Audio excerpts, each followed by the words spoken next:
आसमान से टूटते हुए तारों को देखकर आपने विश जरूर मांगी होगी। तो चलिए आज उन टूटते हुए तारों की सच्चाई भी जान लीजिए। आज के इस वीडियो में मैं आपको उन तारों के बारे में सब कुछ डिटेल में बताने वाली हूँ। ये क्या होते हैं, कैसे बनते हैं, कब कब दिखाई देते हैं और इनका हमारी ज़िंदगी पर क्या इम्पैक्ट होता है, ये सब कुछ जानेंगे हम आज के इस वीडियो में। तो सबसे पहली चीज़ जो आपको जाननी चाहिए वो ये है कि अभी तक आप जिन्हें टूटता हुआ तारा समझ रहे थे वो एक्चुअली में टूटता हुआ तारा होता ही नहीं है, बल्कि वो होता है एक मीटियोर यानी कि उल्का पिंड।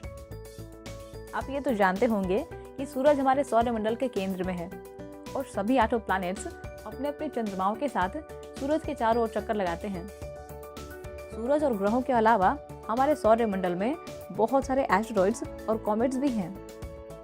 ये धूल, पत्थर, मेटल और बर्फ से बने होते हैं और ये भी सूरज के चारों ओर चक्कर लगाते हैं।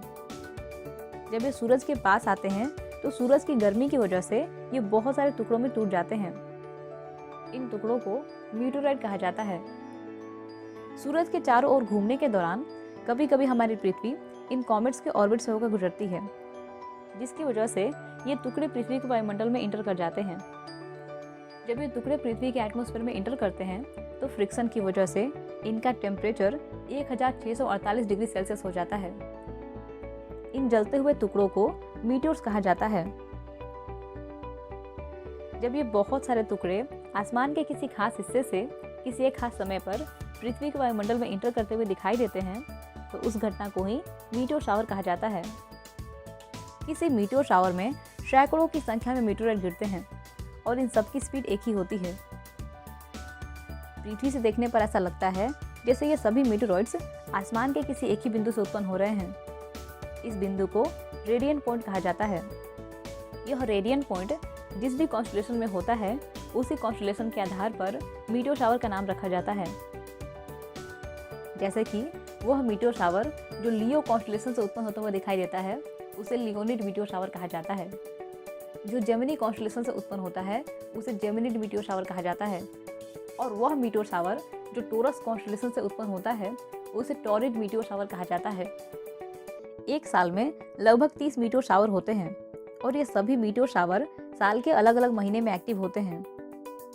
जैसे क्वाड्रेंटिड मीटियोर शावर जनवरी के महीने में एक्टिव रहता है, पर्सिड मीटियोर शावर अगस्त के महीने में और जेमिनिड मीटियोर शावर दिसंबर में। ऐसे ही सभी मीटियोर शावर साल के किसी खास महीने में ही एक्टिव रहते हैं, क्योंकि हमारी पृथ्वी एक फिक्स ऑर्बिट में ही सूरज के चारों ओर चक्कर लगाती है और इसकी स्पीड भी निश्चित ही है। इसलिए ये किसी पर्टिकुलर मंथ में किसी पर्टिकुलर कॉमेट के ऑर्बिट से होकर गुजरती है। मीटियोर शावर के दौरान जितने भी मीटोराइट्स गिरते हैं उनमें से कुछ पत्थरों जितने बड़े होते हैं तो कुछ रेत के कण जितने छोटे। जो मीटोराइट छोटे होते हैं वो तो अर्थ के एटमॉस्फेयर में ही जलकर खत्म हो जाते हैं, लेकिन जो बड़े होते हैं वो पृथ्वी की सतह तक पहुंच जाते हैं। इन्हें मीटियोराइट्स कहा जाता है। कभी कभी ये मीटियोराइट्स इतने बड़े होते हैं कि पृथ्वी पर गिरने के बाद सुनामी और भूकंप भी ला देते हैं। नासा के अनुसार हर दिन पृथ्वी पर इतने मीटियोराइट्स गिरते हैं कि उन सभी का वजन कुल मिलाकर 44,000 किलोग्राम होता है। ऐसा ही एक मीटियोराइट के गिरने की वजह से डायनासोर का अंत हुआ था और इन मीटियोराइट्स के पास इतनी ताकत होती है कि ये हमारा भी अंत कर सकते हैं। अब ये सब कुछ सुनने के बाद आप ये मत सोचिएगा कि इनकी वजह से हमें सिर्फ नुकसान ही होता है, बल्कि ये मीटोराइट्स हमारे लिए फ़ायदेमंद भी हैं। इन्हें स्टडी करके हम अपने सौरमंडल के इतिहास के बारे में बहुत कुछ जान सकते हैं। इसके अलावा ये मीटोराइट्स अपने साथ गोल्ड, आयरन, निकल और सिलिकॉन जैसे एलिमेंट्स भी लाते हैं और पृथ्वी के वेट को भी बैलेंस करते हैं। इसीलिए हम यह कह सकते हैं कि यह मीटोराइट्स हमारे लिए नुकसानदेह भी हैं और फ़ायदेमंद भी। तो अब समय आ चुका है इस वीडियो को ख़त्म करने का। मैं उम्मीद करूंगी कि आपको इन टूटे हुए तारों के बारे में सब कुछ समझ में आ गया होगा।